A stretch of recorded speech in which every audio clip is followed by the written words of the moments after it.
Salam saudara-saudara yang kasih Tuhan yang ada di rumah.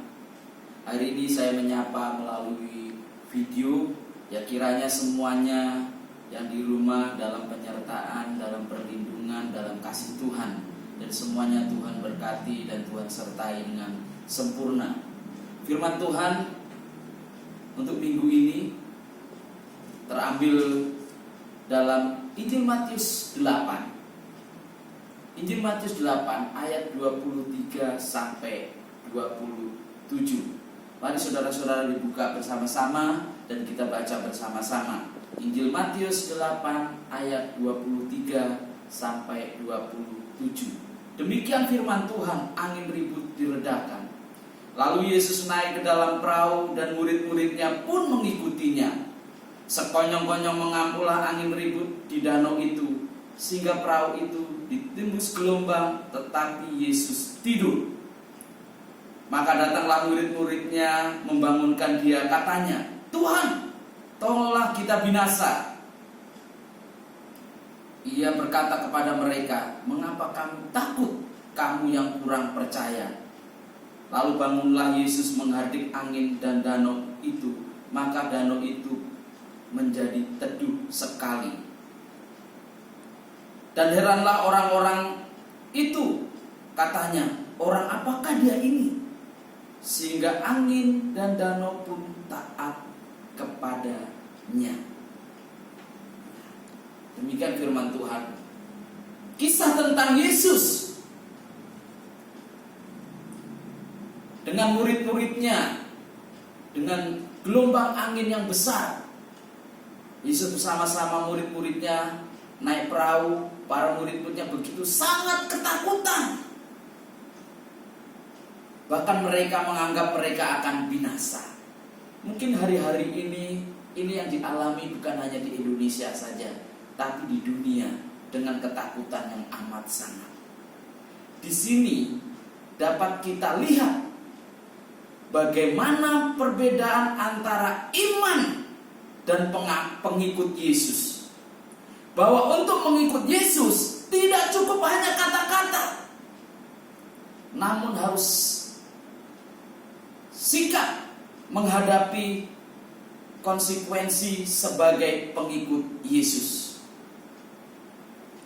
Dapat dikatakan bahwa kisah yang terjadi di perahu yang diombang-ambingkan dengan angin ribut ini adalah praktek langsung saat-saat ini, seperti apa yang kita alami.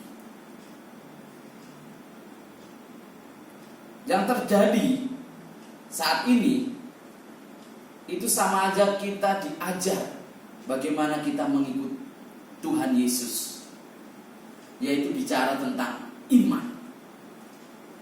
Jadi kita mengikut Yesus bukan berarti tidak ada lagi masalah atau penderitaan atau kesusahan.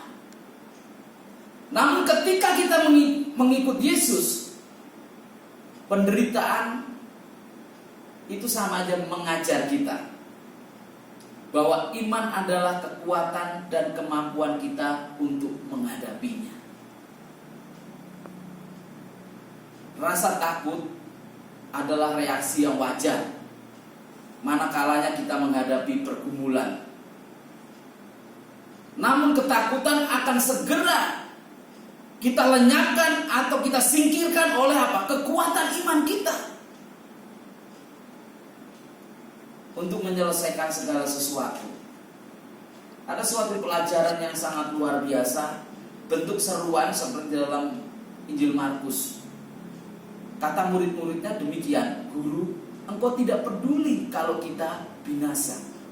Tapi dalam Injil Matius menekankan bentuk doa, "Tuhan, tolong kita binasa." Yang pertama yang harus kita lakukan yaitu kita harus berdoa. Yang kedua, bahwa dalam segala sesuatu dalam hidup kita akan ada saja badai atau pergumulan atau persoalan kita akan hadapi. Namun kita harus percaya bahwa Tuhan Yesus bersama-sama dengan kita semuanya. Yesus yang sanggup memberikan kekuatan, Tuhan Yesus sanggup memberikan penghiburan, bahwa kita harus yakin dan percaya bahwa kehidupan kita ada di bawah kendali Tuhan Yesus, di bawah kuasa Tuhan. Apapun yang terjadi saat-saat ini, masalah saudara yang di rumah, bangsa kita, bahkan bangsa-bangsa, kita bisa berkata dengan iman, diam persoalan, diam masalah, diam pergumulan, dan semua akan tenang, dan Tuhan akan menjawab doa-doa kita semuanya. Demikian firman Tuhan. Kiranya Tuhan Yesus memberkati kita semuanya. Terima kasih Tuhan buat firman-Mu yang menguatkan kami, mengajar kami. Kami percaya semua yang terjadi, saya berkata dengan iman kami masing-masing, katakan, diam, tenanglah, semua badai persoalan akan berhenti. Terpuji-pujilah nama-Mu Tuhan. Ini saatnya kami akan mempersiapkan diri masuk di dalam perjamuan kudus. Roti dan anggur sebagai tubuh dan darah-Mu. Ajar kami Tuhan untuk mengingat segala karya-Mu dan kebaikan-Mu yang sungguh luar biasa. Terima kasih Bapa. Terpuji-pujilah nama-Mu Tuhan, kekal selamanya. Haleluya. Amin. Salam saudara kasih Tuhan yang ada di rumah-rumah. Anggur yang sudah dibagikan dan roti dibagikan, mari kita mempersiapkan diri, bisa bangkit berdiri, dan kita akan makan dan minum secara benar sesuai dengan firman Tuhan. Sebab apa yang telah kuteruskan kepadamu telah kuterima dari Tuhan, yaitu bahwa Tuhan Yesus pada malam waktu diserahkan mengambil roti. Mari kita angkat roti kita tinggi-tinggi. Dan sudah itu yang mengucap syukur atasnya, ia memecah-pecahkan dan berkata, inilah tubuhku yang diserahkan bagi kamu. Perbuatlah ini menjadi peringatan akan aku. Saudara kasih Tuhan, bukankah roti yang kita pegang, kita pecah-pecahkan adalah berjumpa dengan tubuh Yesus? Mari kita makan di dalam nama Tuhan Yesus.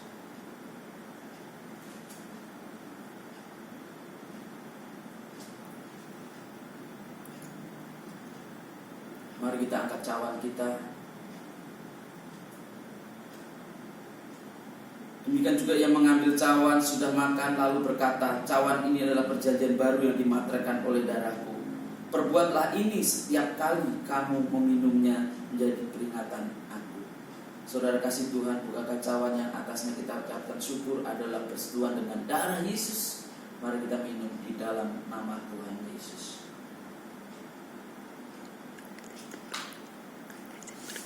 Terima kasih Tuhan, mari kita bersyukur. Tuhan yang menyembuhkan, Tuhan yang memulihkan, Tuhan yang memberkati. Oleh kuasa darah-Mu Tuhan, Kau yang menyembuhkan, Kau yang memberikan perlindungan, dan yang memberkati kita semuanya. Terima kasih Bapa, terpuji-pujilah nama-Mu Tuhan, kekal selamanya. Haleluya. Amin. Salam saudara kasih Tuhan, di minggu pertama kita diberi kesempatan untuk mengembalikan milik Tuhan, yaitu perpuluhan. Bagi saudara yang sudah mempersiapkan dapat dipegang, dan bagi saudara juga yang melalui transfer ke rekening gereja juga kita akan doakan bersama-sama. Kiranya Tuhan akan memberkati dan menjauhkan dari segala belalang pelahap sakit penyakit dalam kehidupan kita, dan Tuhan memberkati berlimpah-limpah. Mari kita berdoa bersama-sama. Tuhan Yesus, Kau melihat kesetiaan, ketaatan umat-umat-Mu untuk mengembalikan milik-Mu. Berkati kehidupannya, keluarganya, keluar masuknya, bahkan segala apa yang dikerjakannya. Engkau Allah yang membuat berhasil. Dan melalui transfer, melalui secara langsung, kami serahkan semua dalam tangan-Mu Bapa. Berkati umat-umat-Mu. Terpuji-pujilah nama-Mu Tuhan. Kami bersyukur hanya di dalam nama Tuhan Yesus Kristus kami berdoa. Haleluya. Amin. Ya, puji Tuhan, Tuhan sudah menyertai dalam ibadah kita semuanya, yang di rumah-rumah dimanapun berada. Pesan saya sebagai gembala, semuanya tetap dalam doa, pujian, penyembahan di rumah-rumah, dan kiranya Tuhan selalu menyertai keluar masuk saudara dan memberkati. Dan untuk informasi-informasi bisa lewat WA grup untuk kegiatan kul dan minggu depan. Demikian firman Tuhan dan demikianlah ibadah kita. Tuhan Yesus memberkati semuanya. Haleluya. Amin.